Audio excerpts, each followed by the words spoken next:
Today, we want to talk about excerpts from Peter Thiel's book 0 to 1. In particular, we want to focus on definite optimism and indefinite optimism, two psychological states that are key to value creation and, in our view, helps explain a lot in what's going on in the startup world, and in particular with value creation when we talk about large value creation with disruptive innovation with large impact. This is the Not Even Wrong podcast. It's October 18, 2020. This is Krim Delko. Today, there's no update. It's Sunday, and let's just jump right into it. So we have a quadrant here in Thiel's book, which kind of shows different states of psychological states that countries or societies or even generations can be in. So, for example, definite optimism is something the US was in the 1950s and 60s. Definite pessimism is today's China. Indefinite pessimism is today's Europe. And indefinite optimism is USA 1982 to present. So what does that mean? Let's talk about the definite optimism. US in the 1950s and 60s is you have a plan, you have a design, and you're going towards that plan. You're optimistic and you know where you're going. Now let's talk about indefinite optimism, which is what Thiel says is the US since 1982, so pretty much since Reagan took over, which is you're still optimistic, you're a world power, you know what you're doing, you're the master of the universe. The problem is you don't know where you're going. Now, this you can look at this in different ways. You can just laugh at this and say, well, what does he know? But I think it's a lot deeper and much more interesting than one might think at first sight. Take China. Definite pessimism. What does that mean? So people are absolutely clear about where they're going, but they're pessimistic about the outcome. So in a sense, you know you're building a large technology stack, you know your country is growing, you know you have the cards are stacked towards you versus, let's say, relative to anybody else, but you're pessimistic in a sense that you're not quite sure about the outcome and you might not like the outcome. Indefinite pessimism, that's Europe, that's the worst, where you have no clear direction and you're pessimistic about the outcome, which kind of explains why everybody in Europe just goes on vacation all the time. But I don't want to talk about Europe and China too much. I want to talk about definite optimism and indefinite optimism. And now let's go to the startup world. Thiel talks about, in particular, the biotech space that he calls indefinite optimism, and the IT space, Silicon Valley in general, which is definite optimism. What's the difference? If you start a semiconductor or software company, you are not just optimistic, but you also know where you're going. Versus if you start a biotech startup, you're optimistic, but you don't know where you're going. And that's because, according to the biotech people, it's because of the underlying technology. The operating system of nature is not known to us. We don't understand how biology works, and therefore we're optimistic but indefinite. And the result is that we have all these little startups, and now this is very key. This is where the rubber hits the road. If you invest in biotech startups, it's almost always kind of the same type of people that start companies. It's the process is the following. Some professor makes a discovery, and then a bunch of graduate students use the professor's name. The professor is some sort of consultant. They raise a bunch of venture capital, usually from people that did the same thing maybe 10 years before and now are in the venture capital world. They then usually situate either around Cambridge, Massachusetts, or around Silicon Valley. They hire each other from other companies, etc., and then they start trying and error, and then sometimes they succeed, sometimes they don't. The problem with biotech is there is no Jeff Bezos, Steve Jobs, or Elon Musk in biotech. And this is the key difference. In IT, or in general in software and internet, I would say you also have a lot of indefinite optimism. The same thing, you have professors, Dave Patterson is a perfect example. I mean, he's at Berkeley. He invented computing as we know it today, but he still stayed a professor. He's a consultant. He wasn't definite and optimistic. He was just optimistic and kind of thought, let me see where this is going. So we have the same kind of, as Peter Thiel says, it starts with the professors who often become part-time consultants instead of full-time employees.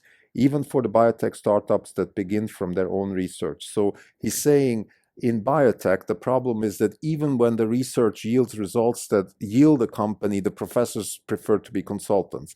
So what I'm saying is you have the same dynamic also in semiconductor and IT. The difference is that sometimes, every now and then, every generation gets their one Jeff Bezos or one Elon Musk, which takes this and then through definite design and of course a lot of optimism creates massive wealth. And this is where we at Orange Capital Partners step in. This is how we generate wealth, by finding those situations, sometimes by serendipity and sometimes also by design. And this is a whole other episode now. As a fund, how do you position yourself to find these things? Is this a random process, or can you also by design find them? Let's put that aside. Let's take this as a given. This is kind of like quantum physics, where the observation itself starts changing the underlying. So let's not do that. Let's stay in classical physics, where we're investors and this is what's out there. So biotech, no Jeff Bezos, no Elon Musk. IT, technology, physics, there is a Jeff Bezos, there is an Elon Musk. This is the fundamental difference which decides between 10, 20, 30 billion and 2 trillion of market cap. This is the difference. In a nutshell, this is the difference. Now, having said all of that, let's get back to Thiel, and then I want to make an arc to today, because I think things have changed a little bit. So Thiel talks about indefinite optimism in biotech as an extreme example of a whole culture of people, which he calls United States culture of indefinite optimism. For example, people are optimistic in the United States relative to Europe. I can attest that as you coming from Europe. However, there is this indefiniteness in many people. For example, they don't know exactly what kind of colleges they go to and why they're going to which college. It's a lot of times it's things like status and stuff like that. Versus if you're a definite optimist, you are going towards a goal. You don't waste your time applying to colleges just because they have the names and things like that. And for example, that's exactly how I'm trying to raise my son, which is, listen, you got to have a goal and you got to work towards that goal. You can't waste time with things like status and whatnot. So definite optimism from an individual perspective means you create a goal and you ask for it and you go after it. And this is exactly how an entrepreneur, particularly in Silicon Valley, according to our view of the world, needs to behave in order to create value.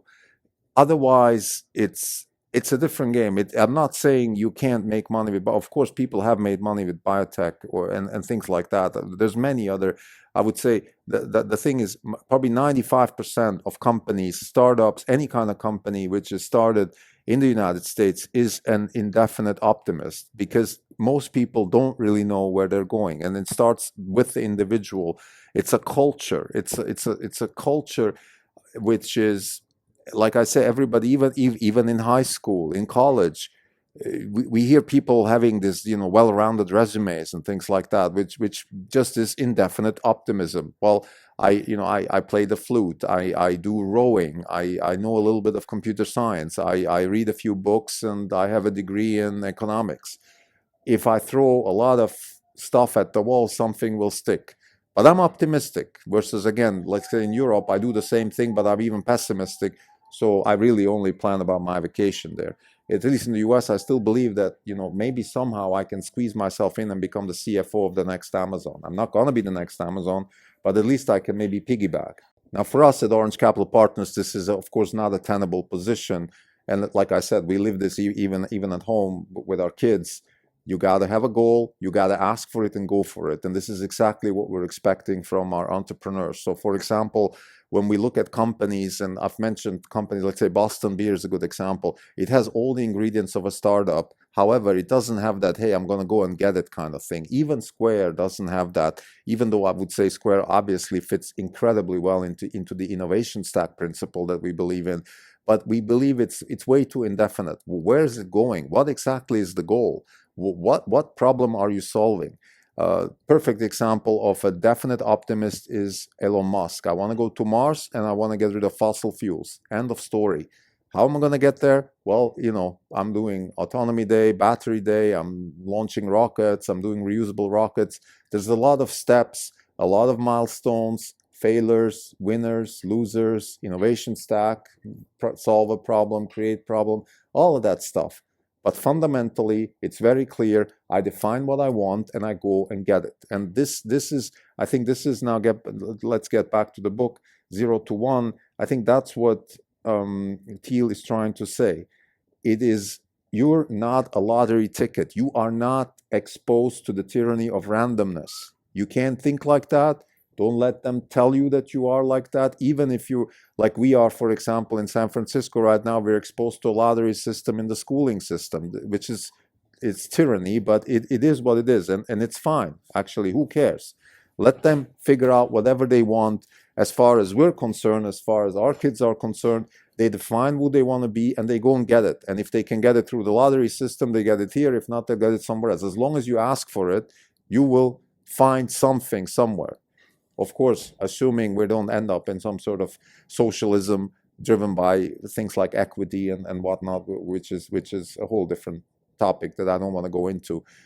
Fundamentally, what I'm trying to say is that what Thiel is going through in this book, in those passages about indefinite optimism and definite optimism, is the absolute key essence of a startup, a company, and for us investors, it's a trigger to contemplate an investment. If you don't have that, if you're an indefinite optimist, if you're a pessimist, I'm not even going to talk to you, but if you're an optimist, but your goals are more like, listen, I have a technology, I have a bunch of smart people, let's see what comes out. That's great for you, good for you.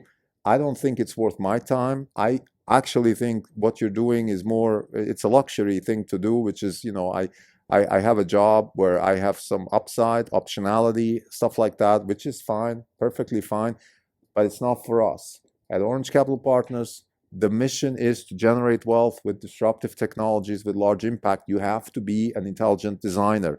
You have to go ask for it, define it, and go get it.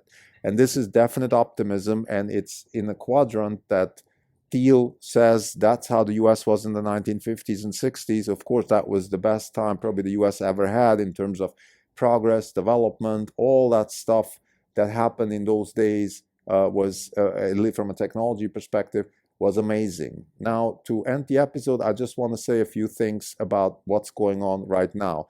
Let me start with biotech, let me start with the following. I actually think that there's a tremendous amount of definite optimism in the US right now, or let's say in Silicon Valley as a mindset, which includes companies like even in China or Singapore or places like that. So I don't want to say it's just geographically Silicon Valley, but it's a mindset that I see here and I see even elsewhere, sometimes even in Europe, although very, very rare.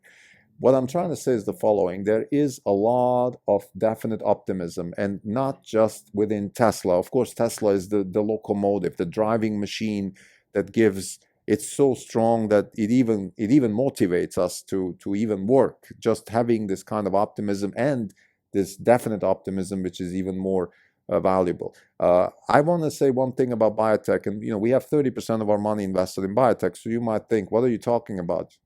Here's the thing. We believe that through CRISPR, gene editing, and some other technologies such as cell programming, the biotech space is actually transitioning, and there's some private companies that are also working on building an engineering stack for biotech. And therefore, biotech is transitioning away from this indefinite optimism to a world where definite optimism is possible, which means that we have control over the underlying operating system. We have control over manipulating the genome of biology in a way that we can predict the outcomes. We can then get towards an engineering type process, very similar to the people that built the Golden Gate Bridge.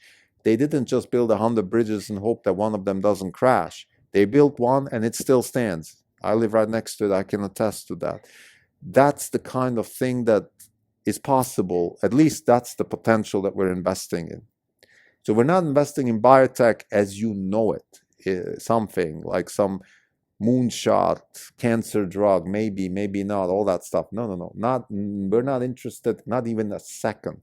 What we're interested in is the engineerifying of biotech to the point where it can go from indefinite optimism to definite optimism. That's where it goes from 10 billion to a trillion. That's the kind of value that we expect to make.